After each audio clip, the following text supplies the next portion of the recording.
లోకేష్ యువగళం పాదయాత్ర ముగింపు సందర్భంగా వైజాగ్లో భారీ ఎత్తున టీడీపీ సభ నిర్వహిస్తుంది. ఈ సభకి దాదాపు 16 కమిటీలు వేసి ఒక రాష్ట్ర వ్యాప్తంగా దాదాపు 6 లక్షల మంది ప్రజలు హాజరయ్యే విధంగా తెలుగుదేశం పార్టీ తయారు చేస్తోంది. అయితే ఈ సభకి గతంలో పవన్ కళ్యాణ్ కూడా హాజరవుతారని చెప్పేసి 2 పార్టీల నాయకులు ప్రకటించారు. ఇప్పుడు అచ్చెన్నాయుడు చేసిన ప్రకటనలో మాత్రం పవన్ కళ్యాణ్ ఈ సభకు హాజరవట్లేదు, కారణాల తర్వాత చెప్తాం అని చెప్పేసి ఆయన చెప్పారు. అయితే ఎందుకు పవన్ కళ్యాణ్ హాజరు కావట్లేదు అనేది ఒక చర్చ. ఈ సభకు హాజరు కాకపోవడానికి పవన్ కళ్యాణ్ తనే అవాయిడ్ చేశాడా లేదా తెలుగుదేశం పార్టీ తనని అవాయిడ్ చేస్తుందా అనేది కొంచెం ఆలోచించాల్సిన విషయం. పవన్ కళ్యాణ్ సైడ్ ఆలోచిస్తే క్షేత్రస్థాయిలో 2 పార్టీల కార్యకర్తల మధ్య సమన్వయం లేకపోవడం అనేది ఒక కారణం. 2 పార్టీల నాయకులు సమన్వయ సమావేశాల్లో కొట్టుకోవడం కూడా జరిగింది.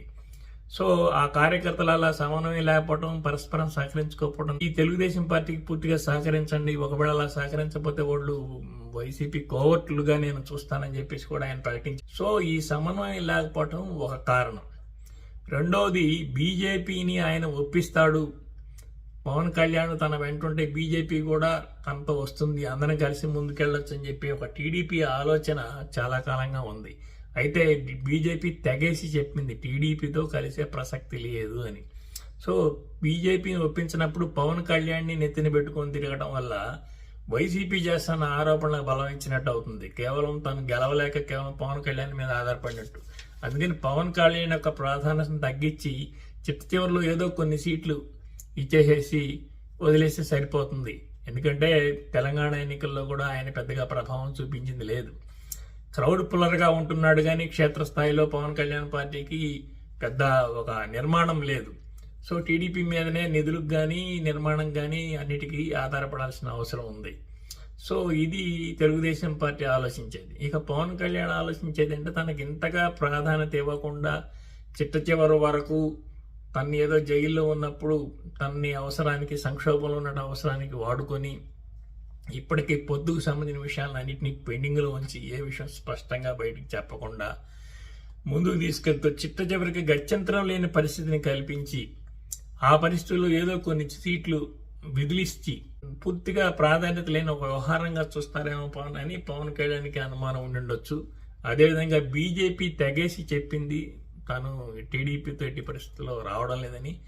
ఈ సందర్భంగా రేపు బీజేపీ రానప్పుడు, కేంద్ర ప్రభుత్వం ఎట్టి పరిస్థితుల్లో సహకరించినప్పుడు తాము జగన్ని ఎదుర్కొని గెలవగలమా? ఒకవేళ గెలవలేకపోతే రేపు జగన్మోహన్ రెడ్డి రాష్ట్రంలో అధికారంలోకి వస్తే ఇక్కడ జగన్మోహన్ రెడ్డి, అక్కడ బీజేపీకి దూరం అయ్యేది జనసేన పార్టీ ఫ్యూచర్లో కనీసం పార్టీ యొక్క మనుగడను కూడా సాగించలేని పరిస్థితి ఏర్పడుతుంది. తను ఏం చేయాలి అనే ఒక కన్ఫ్యూజన్ అనేది ఏర్పడిందేమో నాకు సందేహం కూడా కలిగింది. ఆ సందేహం వల్ల ఇక తెలుగుదేశం పార్టీకి సంబంధించి కొంచెం దూరంగా ఉండాలి, తను ఏదైనా ఈ ఎలక్షన్ సంబంధించి కొత్త నిర్ణయం తీసుకోవాలని పవన్ కళ్యాణ్ అనుకుంటున్నాడా అన్న ఒక డౌట్ అనేది ఇప్పుడు వచ్చేసింది. అందువల్ల తెలుగుదేశం పార్టీకి జనసేనకి మధ్య ఒక పొత్తును ఇంకా కంప్లీట్గా కన్ఫ్యూజన్లో ఉన్నట్టుగానే మనం భావించాల్సి ఉంటుంది.